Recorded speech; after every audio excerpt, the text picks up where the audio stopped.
Hello everyone and welcome back to the channel. आज के इस वीडियो में बात करेंगे सबसे मोस्ट फ्रीक्वेंटली आस्क्ड क्वेश्चंस की, that minimum percentile to get admission in NIT. आपका कम से कम कितना परसेंटाइल होना चाहिए अगर आप एक एनआईटी में एडमिशन लेना चाहते हैं तो, या फिर आपकी कम से कम कितनी रैंक होनी चाहिए अगर आप एक एनआईटी में एडमिशन चाहते हैं।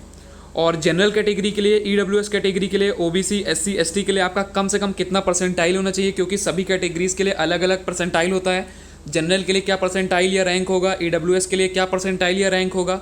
इसके अलावा बहुत सारे क्वेश्चंस आ रहे थे स्टूडेंट्स के कमेंट बॉक्स में कि सर क्या मुझे 60 परसेंटाइल पे एनआईटी मिल सकता है, 70 परसेंटाइल पे क्या मुझे एनआईटी मिल सकता है, 80, 90 परसेंटाइल, 92 परसेंटाइल पे। तो इस वीडियो में मैं आपका सारा डाउट क्लियर कर दूंगा। मैं आपको यहाँ पे क्लियर दिखाने वाला हूँ कि आपका कम से कम कितना परसेंटाइल होना चाहिए या फिर कितनी आपकी रैंक होनी चाहिए जेईई मेंस 2020 में, ताकि आप एक एनआईटी में एडमिशन पा सकें। और मैं सभी कैटेगरीज के लिए दिखाऊंगा कि आपकी जनरल के लिए कम से कम कितनी होनी चाहिए, ईडब्ल्यूएस, ओबीसी, एससी, एसटी सभी के लिए। तो वीडियो को लास्ट तक जरूर देखिएगा। और इसके अलावा अगर आपका कोई भी डाउट है काउंसलिंग से रिलेटेड, कॉलेज से रिलेटेड, एडमिशन से related, admission in government college, तो आप इस नंबर पर कॉल करके अपने डाउट्स सारे क्लियर कर सकते हैं। तो अभी आप इस नंबर पे कॉल करिए और अपने आप सारे डाउट्स क्लियर कर सकते हैं यहाँ पे।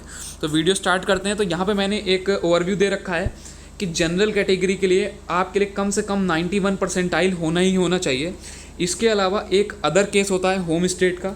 ये मैं आपको ऑल स्टेट का दिखा रहा हूँ, पूरे ऑल ओवर इंडिया का। आप अगर किसी भी स्टेट से हैं और किसी भी एनआईटी में एडमिशन लेना चाहते हैं तो ये आपकी बेसिक परसेंटाइल है।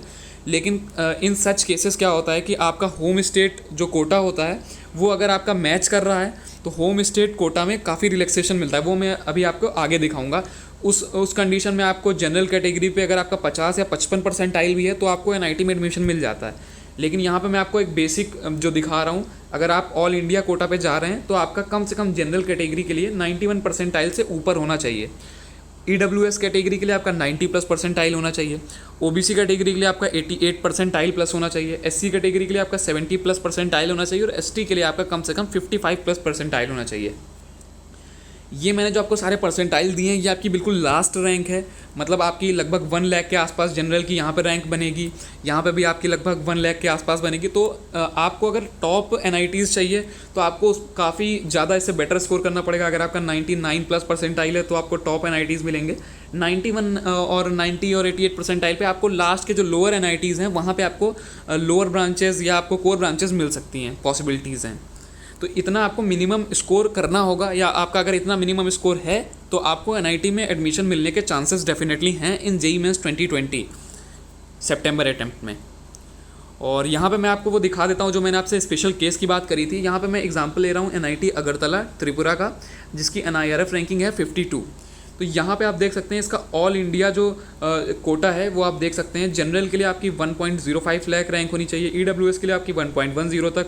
और ये जो है ये मैं प्रीवियस ईयर की बात कर रहा हूँ। मैंने प्रीवियस यहाँ पे 5 साल का डेटा के बेस पे हम लोग ये यहाँ पे आपको दिखा रहे हैं। तो ओबीसी का जो है, ओबीसी का 1.25 लाख, एससी का 2.50 लाख, एसटी का 5 लाख और पीडब्ल्यूडी का 10 लाख तक। इस बार तो 10 लाख बच्चों ने एग्ज़ाम नहीं दिया है, लेकिन आप पूछेंगे यहाँ पे 10 लाख क्यों है, तो ये प्रीवियस ईयर में 11-11 लाख बच्चे भी एग्ज़ाम देते थे, तो इस वजह से यहाँ पे 10 लाख रैंक बनती थी।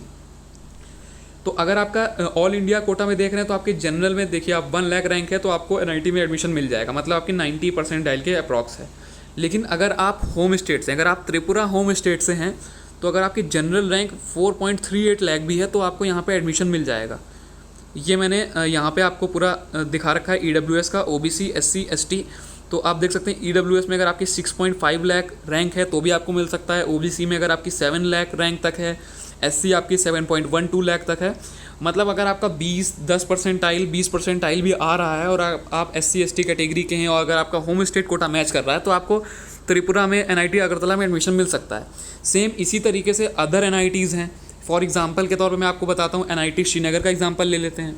अगर आपका जो होम स्टेट है वो जम्मू एंड कश्मीर है तो आपका जो एनआईटी श्रीनगर है वो आपका होम स्टेट में पड़ा, तो अगर आप वहाँ के हैं तो आपको होम स्टेट रिलैक्सेशन फिर से मिलेगा।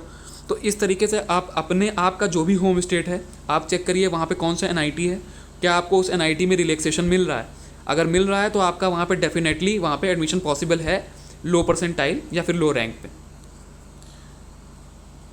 अगर आपका कोई भी डाउट है मैं फिर से आपको बता देना चाहता हूँ, अगर आप एक्सपर्ट काउंसलिंग ज्वाइन करना चाहते हैं जेईई मेंस 2020 के लिए, आपको समझ में नहीं आ रहा है कि आपको किस तरीके से जोसा काउंसलिंग में पार्टिसिपेट करना है, आपको कौन कौन से कॉलेजेस मिल रहे हैं, आपकी जो भी परसेंटाइल आई है 40, 50, 60, 70, 80, आपको नहीं समझ में आ रहा है कि हमको कौन कौन से कॉलेज मिलेंगे, NIT मिलेगा कि नहीं मिलेगा, GFTI मिलेगा या नहीं मिलेगा, तो आप इस नंबर पे कॉल करके अपने सारे डाउट्स यहाँ पे पूछ सकते हैं कि आपको कौन कौन से कॉलेजेस मिलेंगे, या फिर आपका अगर आपका कोई काउंसलिंग से रिलेटेड डाउट है, कोई कॉलेज से रिलेटेड है, एडमिशन इन गवर्नमेंट कॉलेज या फिर जोसा काउंसलिंग या CSAP काउंसलिंग, कुछ भी आपका डाउट है तो आप यहाँ पे पूछ सकते हैं। तो फिलहाल के लिए इस वीडियो में इतना ही रखते हैं। Thanks for watching this video. और भी ऐसे ही वीडियोस के लिए चैनल को सब्सक्राइब कर लीजिए, क्योंकि मैं आपको NITs, IITs, GFTI, college admission counselling, JoSAA counselling, CSAP counselling, paid counselling, expert counselling, इन सभी से रिलेटेड वेब वीडियोज़ आपको देता रहता हूँ।